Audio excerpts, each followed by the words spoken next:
룩앤필을 좀 통일성을 찾아보는 게 제일 좋긴 한데요. 이솝입니다. 한마디로 이솝은 특징이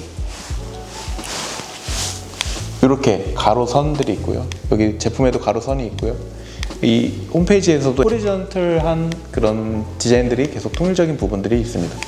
그런 것들을 되게 어떻게 보면 이제 강조하고 이런 포인트들을 계속 반복적으로 보이면서 이미지 각인을 시킨 부분입니다. 어떻게 톤 앤 미러를 맞출까에 대해서 고민을 하는 부분입니다. 한 2년 전에 진행을 했었던 건데, 코로나 때 백신을 수송하는 물류 플랫폼을 한진그룹이랑 저희가 진행을 했었던 것도 코로나 백신이 해외에서 우리나라까지 올 때까지 그 과정이 있는데, 투명하게 이 온도가 떨어졌는지 안 떨어졌는지를 실시간으로 확인할 수 있는 투명한 플랫폼이었습니다. 투명한 어떤 얼음 박스를 좀 연상시키면서 아이디어를 생각을 해봤고요.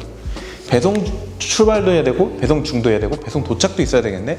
그럼 이걸 어떻게 표현할까? 플레이어 버튼을 생각했고, 두 개를 하니까 결국에 이렇게 아이소메트리라고 대각선이 나오고, 얘가 중인 거는 지금 이미 여기서 출발한 거예요.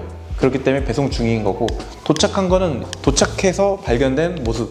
그래서 결국에는 이걸 문법으로 표현을 해서 출발과 배송 중과 도착을 이렇게 ing, 이거는 지금 이제 배송 중인 거죠. 배송 중인 이제 그래픽이 나오는 부분입니다. 그래서 이런 식으로 어떤 문법적인 부분으로 표현을 한 부분이고요. 저희가 만든 영상도 있었고요. 그래서 이 영상도 다 아이소메트리예요. 육각형에 준하여서 대각선으로 날아가고, 그런 것들이 다 의도적인 부분들도 있다라고 보시면 되고요.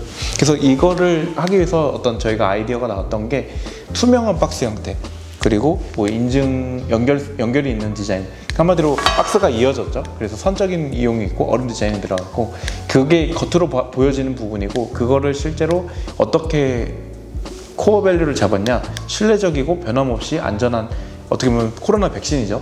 그래서 그거를 중간에 이제 이런 전략을 어떻게 표현할까, 투명했으면 좋겠고, 그러니까 어떻게 보면 신뢰적인 게 투명하고, 투명한 게 투명 박스로 바뀐 거고요. 변함없이가 이제 이어지는 이라는 어떤 그 연결성, 지속성이라는 어떤 걸로 표현했고, 그거를 선적으로 표현한 거고요. 안전한다는 게 녹지 않고 그대로다 보니까 그것 자체를 이제 얼음 형태, 각져 있는 얼음 형태로 구현한 게 이제 요 시각적인 것만입니다. 근데 만약에 저희가 나중에 전반적으로 했다면 이 파트도 채워졌겠지만, 저희는 이제 온라인 서비스 부분들도 했기 때문에 이렇게만 이제 했던 부분이고, 키워드를 여기서부터 잡고, 그리고 하나씩 밖으로 뻗어나가면 내가 어떤 식으로 표현해야겠구나 생각이 듭니다. 일단은 요 시각적으로 보여드렸던 거고, 결국에는 육하원칙으로 조금 정리를 한다. 그래서 브랜드에 어울리는 키워드를 3개를 선택합니다. 근데 이게 막 혁신적인, 그 다음에 세련되게 이런 단어를 빼시고요. 내가 진짜 줄 수 있는 가치를 3개를 선택해보세요. 그 다음에 이 받는 사람이 누굴까를 잘 생각해보세요. 그러면 결국엔 이거는 후입니다. 네, 그래서 이 가치를 누구한테 전달할지를 잘 생각해보면 그것들이 이제 방법이 나오게 됩니다. 어떻게 방법을 전달하지? 라는 생각이 들게 됩니다. 결국에는 이거를 어디서 전달하지? 이거는 실제 물리적인 공간이 아니라 채널입니다. 유튜브 채널이 될 수 있고, 네이버 블로그일 수도 있고, 모든 사람들이 블로그를 해야 되고, 유튜브를 해야 되고, 홈페이지를 해야 되고, 인스타그램을 다 할 필요 없습니다. 내가 어떤 고객에게 전달할지를 보면 실은 그 고객은 다 모든 채널에 있진 않아요. 그러니까 내가 주는 고객이 누군지를 딱 명확하다면 그 다른 채널들은 굳이 운영할 필요가 없거든요. 근데 다 대부분 뭔가 다 이것저것 다 해보려고 합니다. 근데 힘이 빠지죠. 결국에는 내 제품이 어떤 가치를 전달할지를 명확하게 세울 수 있습니다. 가치는 이미 정해졌고, 어떤 제품으로 포장할지, 한마디로 그런 부분인 것 같아요. 그러니까 다이슨 같은 경우도 처음에는 다이슨의 청소기로 나왔지만 갑자기 드라이기로 나오고 그런 것들이 나왔죠. 근데 그게 다 통일성이 어떤 거냐면 모터예요. 물론 여기는 가치적인 부분보다는 기술적으로 접근을 했지만 그런 것들이 다 일맥상통한데, 사람들은 생뚱맞다고 생각하진 않아요. 다이슨이라는 것도 처음엔 청소기였지만 바로 드라이기로 간다든지 아니면 공기청정기도 가고 다양한 부분들로 가잖아요. 근데 전혀 연관성이 없지만 그런 것들을 믿고 쓰는 사람들은 다 그 이유가 있다라고 보시면 될 것 같습니다. 그리고 고객이 언제 찾는지는 이제 필요한 주기와 이런 것들이 있습니다. 그리고 두 번째는 스토리입니다.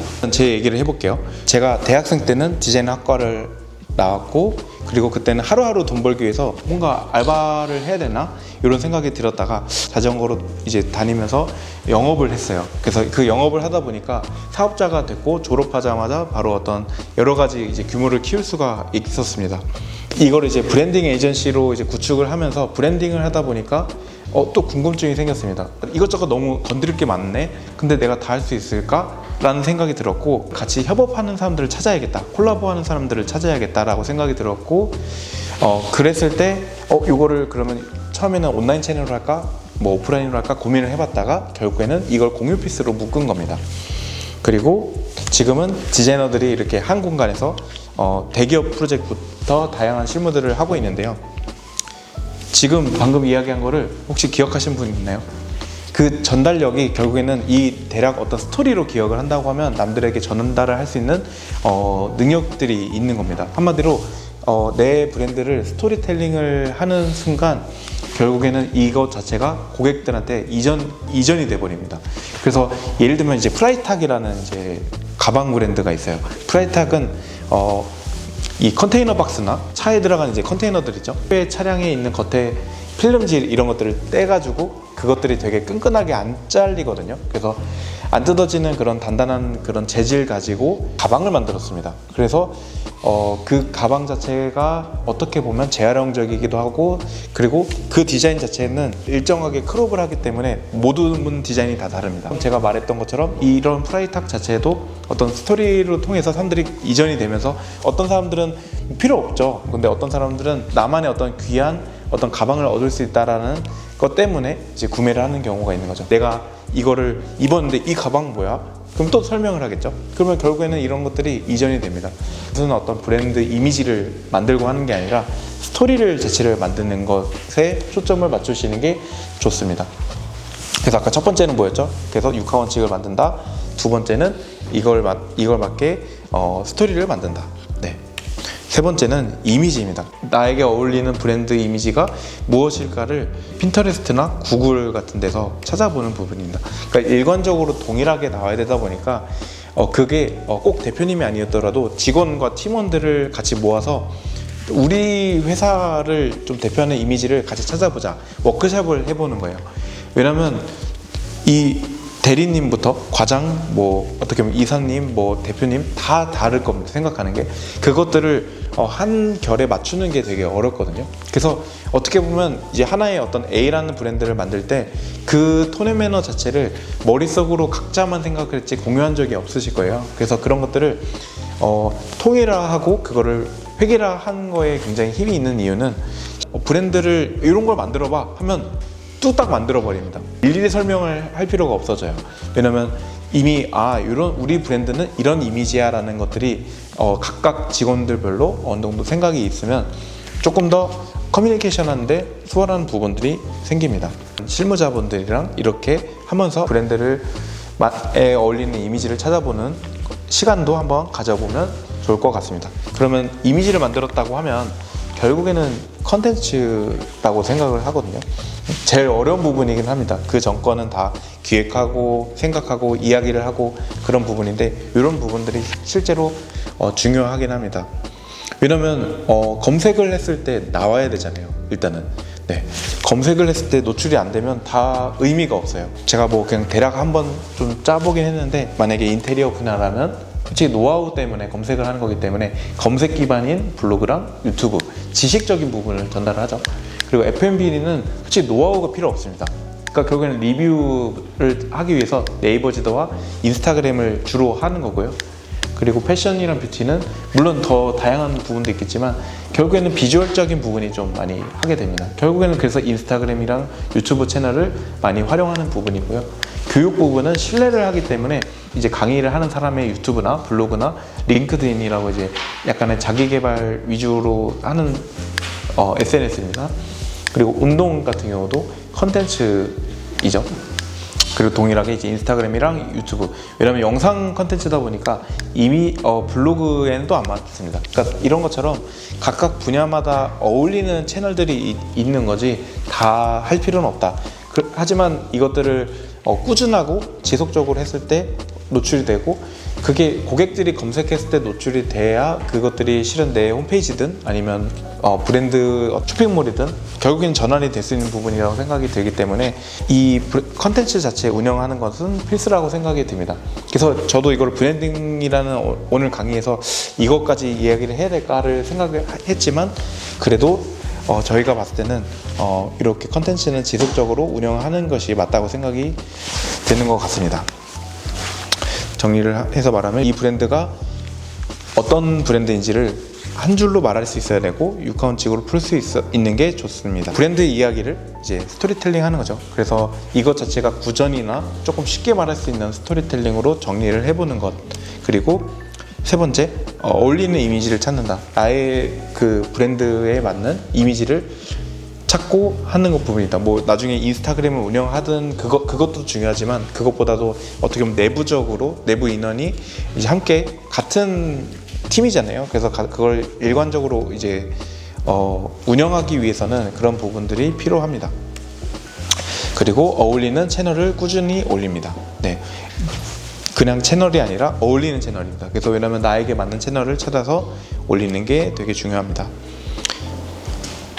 그래서 브랜드는 거창하게 시작하는 게 아니라 내 이야기를 꺼내고 결국에는 그 이야기를 누군가에게 계속 들려주는 것이라고 생각이 드는 것 같습니다. 작고 조용한 시작도 결국엔 계속되면 브랜드라고 생각이 들고요. 그 브랜드가 고객들에게 공감이 된다면 넓게보다는 깊이에 집중하시는 게 좋습니다. 계속 물 떨어뜨리면 거기가 어떻게 보면 고이거나 깊어지겠죠. 그런 깊어지는 것들에 집중을 하다 보면 그들이 결국엔 확산을 시키는 거기 때문에 작더라도 하나하나씩 그 단골 고객에 집중하시는 게 좋을 것 같습니다. 혹시 이제 질문 있으실까요? 실은 파는 거에 초점은 조금 더 마케팅에 살짝 가깝고요. 그러니까 브랜딩 자체는 브랜드를 포지션해서 어떻게 포장하고 어떤 방향으로 고객에게 얘기를 할까, 어떻게 해야 소문을 낼까, 약간 그런 것들을 포장하는 어떤 기획 단계라고 보시면 됩니다. 설정하고 포지셔닝하고 이런 부분들에 다 가깝다 보니까 어떻게 보면 바로 팔리는 부분은 아닙니다. 예를 들어 이런 거죠. 포장을 이 정도만 해놓고 엄청 파는 것과 조금 힘들더라도 많이 포장해서 파는 것은 조금 다른 부분입니다. 그러니까 한마디로 예를 들어 세일즈를 하든 마케팅 하는 거는 계속 지속적으로 돈이 들거든요. 근데 브랜딩이라는 거는 일단 해놓고 나면 이거는 이미지가 갇힌 거기 때문에 이제는 요 마케팅을 조금만 해도 조금 더 효과가 더 극대화적인 부분이다. 왜냐면 고객들이 느껴지는 가치가 더 깊어지고 하다 보니까 그런 부분인 거죠. 예를 들어 만약 다이슨이 그냥 일반 헤어드라이기를 팔았거나 했어봐요. 그럼 전혀 기억을 못하는 거죠.